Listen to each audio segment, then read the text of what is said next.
start our final session of the day, a live recording of the Big Technology Podcast with Alex Kantrovitz and Dr. Gavin Wood. Gentlemen, please come on stage.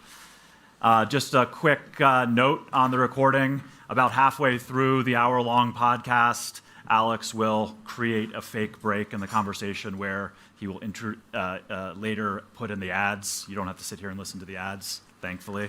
But if you do listen to the podcast, they will be in there. So around 30 minutes, he'll do a break for the editor and then jump back into the conversation. So take it away.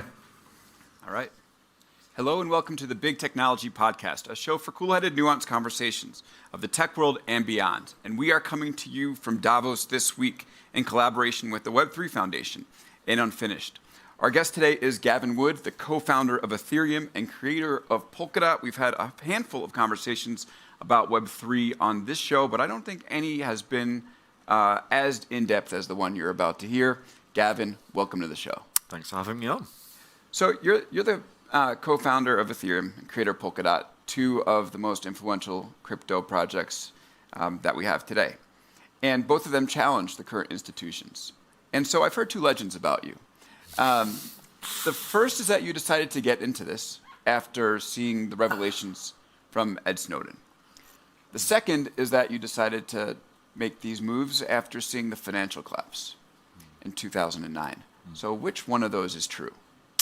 I think the time that this happened was around 2013. So I guess the Snowden revelations were sort of pretty timely back then.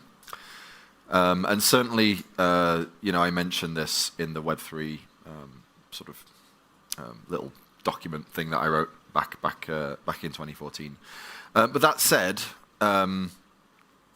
the financial crash in 2008 was it very much sort of set the scene, and it made me increasingly aware that a lot of what goes on in the world that is very that is crucial for the continued functioning of everyday life is hidden and rather opaque and not always in the best of hands. Right, and so it is great to start off this way because we often hear about people who are interested in Web3 and their desire to fix a broken system, but we don't really talk too much about the broken system. Oftentimes, it's assumed. So what about the Snowden revelations in particular made you think that the system we had was broken and that we needed to build a new one? The depth to which I have expectations as a citizen in a free society, and those expectations sort of I expect certain things to work in particular ways. I expect a degree of privacy. I expect that random government employees cannot arbitrarily snoop on my video calls, like without good cause at least. Preferably from a judge who is entirely unbiased, right? And when it became clear the degree to which this was really not happening in society, when it became clear that the social contract was not being faithfully honored on the side of government, and in particular security services in government. I don't doubt that there are plenty of government employees that are great, decent, upstanding people, keen on honoring the sort of social contract. But I think to a large extent, the security services and certainly the Snowden revelations would support this. Sort of consider themselves, a power that needs little judicial oversight, little need for checks or balances, and this is unfortunate that we live in a society where, on the face of it, we have statutes, we have ethics, we have a rich history of understanding and trying to keep in place and be very vigilant of our freedoms, and yet, behind the curtain, it's not all quite as it seems. So one of the things that I want to know is why then go ahead and try to build a new web, build something totally from scratch that has technical difficulties versus just try to reform the system as it existed back then, exists today? Yeah, firstly, I'm a technologist, not a politician. And I fear that to attempt to reform the system begins in the world of politics, a murky world at best. Secondly, I believe that to a large extent technology, I wouldn't say necessarily created the problem, but the use of internet, of this broad, all-encompassing communication technology has facilitated this problem to exist. And I'm not convinced, or at least I am hopeful, that technology is the means by which we can turn this technology to a slightly better path. Well, I'm going to blow up my order of questions now. So you talked about communications as the issue, communication technology. Can you expand on that? I wouldn't say it's the issue. I would say it facilitated the issue. Yeah, what does that mean? I think there is a natural tendency towards those in power to consolidate that power. And I think the internet provided a really effective means to consolidate power on a scale not seen before. And we need a quite revolutionary antidote to that if we are to escape the consolidation of power. And this is, I'm thinking you're talking about the Facebooks and the Googles? That's one element of it, yeah. Okay. And so the antidote is decentralization versus maintaining this power centrally in these big tech companies. Decentralization is a means to an end, but it's a very powerful means, yeah. So what is decentralization? Essentially, well, it has a couple of different meanings to a few different groups of people. The meaning that I use it in, and that I think is today the most important, is what some call political decentralization. But it's essentially reducing the amount of power over a system that any individual economic actor has. So most of our political systems, whether they're the military, government, democracy even, as it's implemented today, or corporates, they all have a relatively hierarchical power structure, whereby essentially there is oftentimes one or very few individuals at the top with decision-making capacity, like over at organizational level decision-making capacity. So we kind of naturally centralize. And then there's like a degree of delegation that happens to the levels until you get to sort of the bottom level where there's very minimal decision-making capacity. And this is, of course, there are sort of more novel organizational structures that are being proposed and, at times kind of implemented, or at least flirted with implementation. Most of the big ones still are these very top-down power structures. And decentralization really is about trying to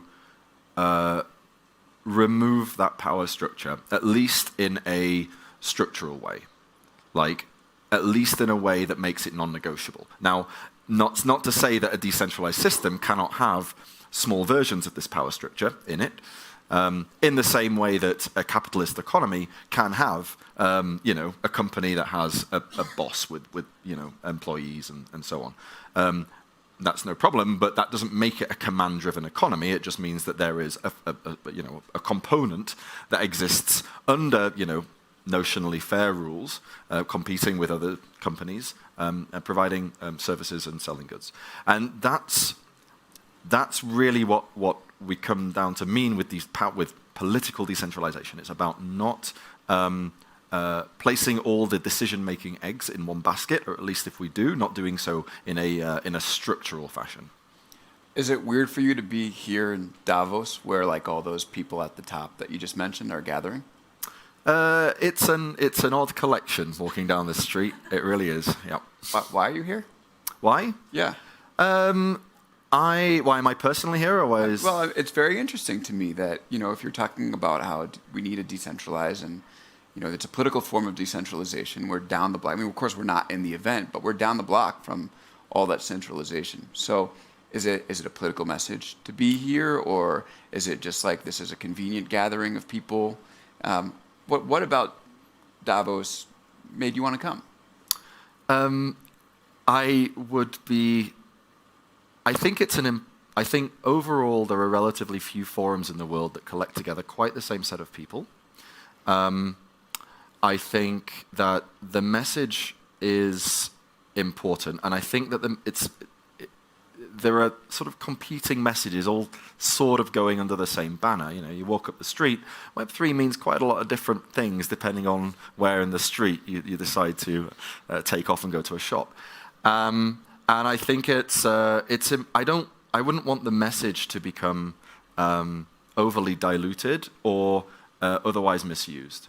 So I think, like with any forums, if there is something if there is a point of education that makes sense to get across to people, you need to join the conversation, and you need to make it clear. And maybe some of those people are somewhat ideologically not necessarily super aligned, but I think there's people here that have open minds and that have a desire to understand where the world's going and understand what frameworks and toolkits will exist in the future to help the world get to a better place.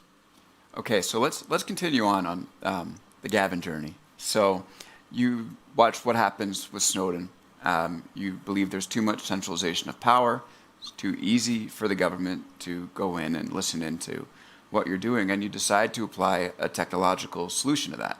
Mm-hmm. So what happens next? Well, I mean, it wasn't quite as like step 1 to step 2 there. It kind of set things up in my mind a little bit. It made me, I think over the last 10 years, and probably longer, but over the last 10 years, I have moved from a sort of, let's say, trust ambivalent stance, trust neutral stance. Like there are banks and government and all this sort of thing, and I kind of have to trust them, and that's kind of okay. They can leave me alone. It's all good. And over those 10 years, I have felt that what my expectations, that which I had been given to expect, had not been honored by those who should be the ones honoring it. And it's not that I sought to fix any specific thing. So it's not that it was like, here are the Snowden revelations, government spying on us, especially in the free world, against what appear to be the law, right? The laws of the world. I will fix that and prevent them from spying on me. No, I mean, I could have started encrypting all my stuff. I didn't. There are concrete steps I could have taken to sort of at least fix it for me and maybe even help fix it for others. That wasn't really the path that I went on, but it helped cement in my mind that technology does need to be created that will allow people to, or will allow the world in general, to deal with this kind of trust issue in the future. Like, I don't believe we're going to be able to, anyone can wave a wand and suddenly make everyone trustworthy. Suddenly make all organizations trustworthy. I don't believe electing a politician is going to do that at all. Like, not a chance. I reckon the world had a pretty decent chance with Obama, and not much changed, right? He got through a healthcare bill that was really just US-centric, and that is increasingly being repealed now. It's like, Guantanamo Bay is still open, security services still run amok, there is increasingly little judicial oversight of certain things. So I don't think politicians are the way to fix fix the trust issues of the world. In many respects, I think they're the problem. And I think it would be better if and so I'm looking to create new tools such that we have alternative solutions to this problem. And so that's where Ethereum comes in. Yeah, so this kicked off in late 2013. So what, for the listeners that are tuning in that don't fully know what Ethereum is, can you explain it simply? It's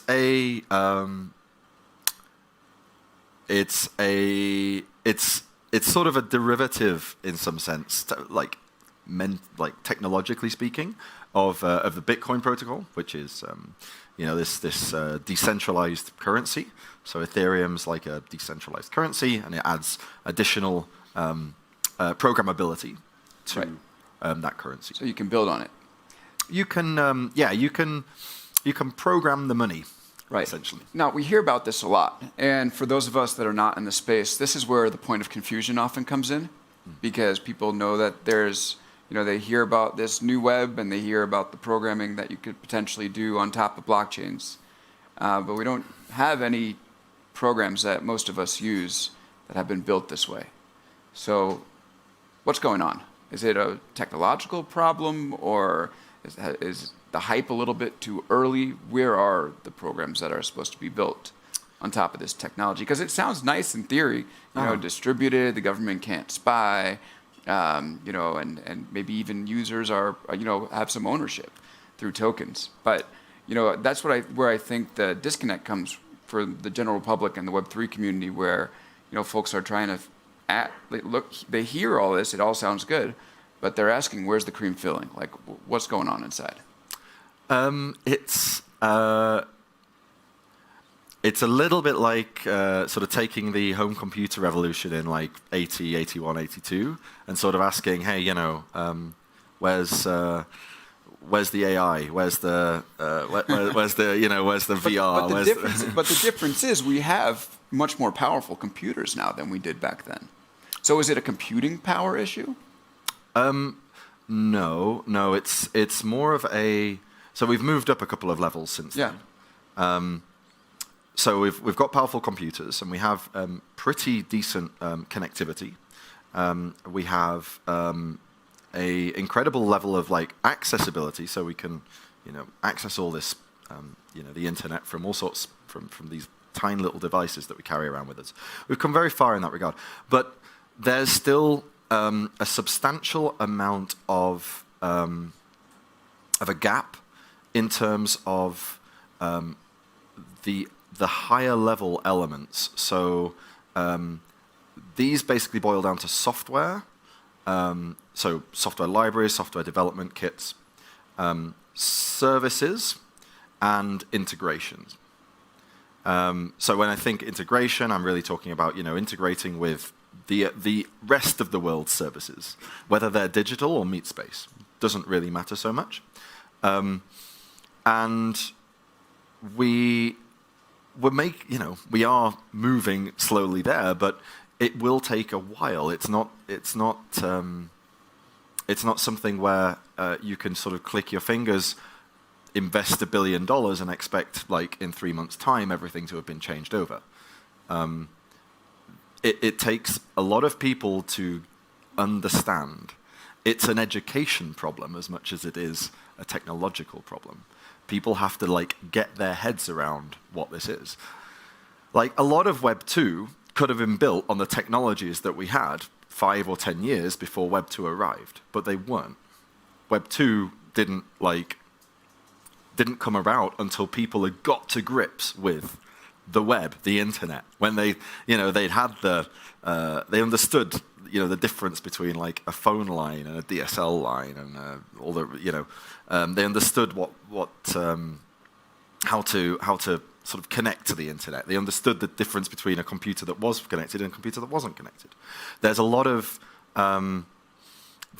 base level education that has to go on. The world has to come around to a new way of doing things. Right. And so let's talk about how in an ideal world, when we get to that point, a Web3 application, let's say a Web3 communication application, would solve some of those problems that Snowden had pointed out. Like, it won't be able to be hacked by a government, or, what does it look? How does it look like different for the user, as opposed to, what we have today, built on the blockchain? Or the blockchain is one very important component of this, but it's not the only one.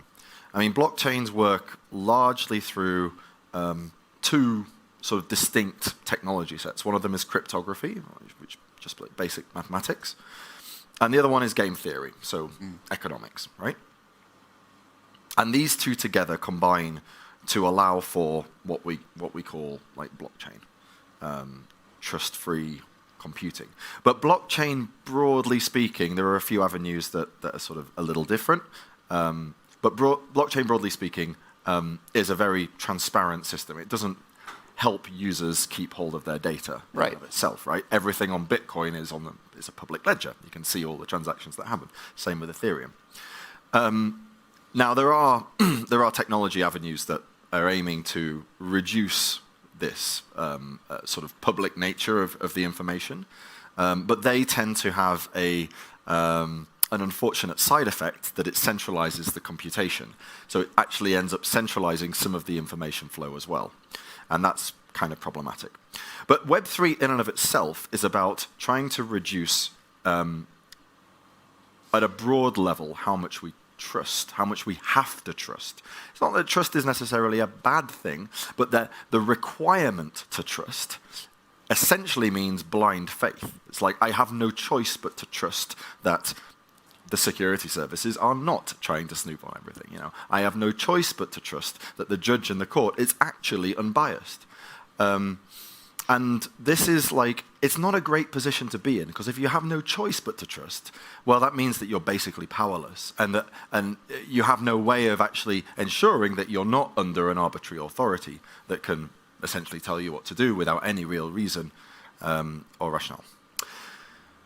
So this is the broad Web3 technology set is about building technologies that allow us to not have to trust, and there are two that, roughly speaking, cryptography and game theory that allows us to do this. Blockchain is like a composite technology. There's also encryption, a branch of cryptography, that allows us to communicate in a way that we don't have to trust an intermediary communication middleman in order to have some credible guarantee that our communication is private, right? And this is sort of one of the issues with the internet pre-2013, was that we weren't using encryption by and large. Services were HTTP, not HTTPS, and that little green lock symbol that you see in the top right of the browser wasn't there most of the time. These days it is, and we have a little bit more credible expectation that we have privacy over our internet communications. Great. Web3 is sort of saying, well, how far can we take this? Can we gain more credible guarantees that our expectations will be met? Like, we had an expectation even pre-2013 that we weren't being massively spied on, right? That mass surveillance was not being sponsored by our governments, and yet it turned out that it was. So, given that, as a technologist, it's my job to say, well, okay, looks like this was a step in the right direction. Great. Billions of people have a little bit more credible guarantees over their expectations of the world, but can we push things further? Yeah, and I want to ask you more about the ledger being public and what that means for privacy, but I'm going to hold that for the second half. I want to conclude this half with a question that's been puzzling me since I started really looking into this stuff.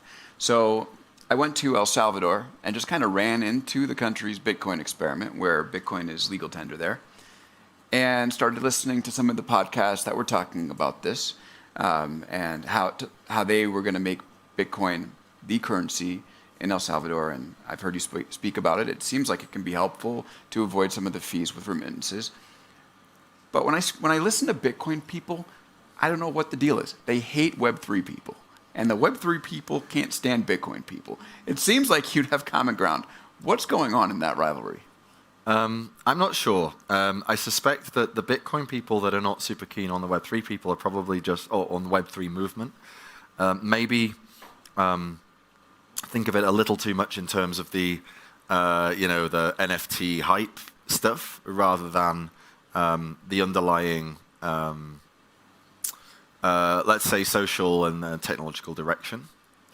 I certainly have very good, relationships, very good friendships with people in the Bitcoin space. So I don't know. I mean, I don't know about the Web3 people who don't seem to get on with the Bitcoin people. Wow. I think there's probably some degree of it's kind of sad, but some degree of tribalism that happens here. But I suspect that modulo a few of the sort of let's say less in it for the movement, more in it for the money people on both sides. I think there is a lot of shared desire to use this technology to really help get society onto a better footing. Yeah, no, I would think there would be more common ground. And it is interesting for me to see the Bitcoin maximalists, people like Jack Dorsey, for instance. You bring up Web3, he says, it's a fraud, something like that. However, his idea is to use some of the same technology for some of the same ends. Yep. We're here with Gavin Wood, the co-founder of Ethereum and creator of Polkadot, live from Davos and playing on the Big Technology podcast feed. We will be back right after this.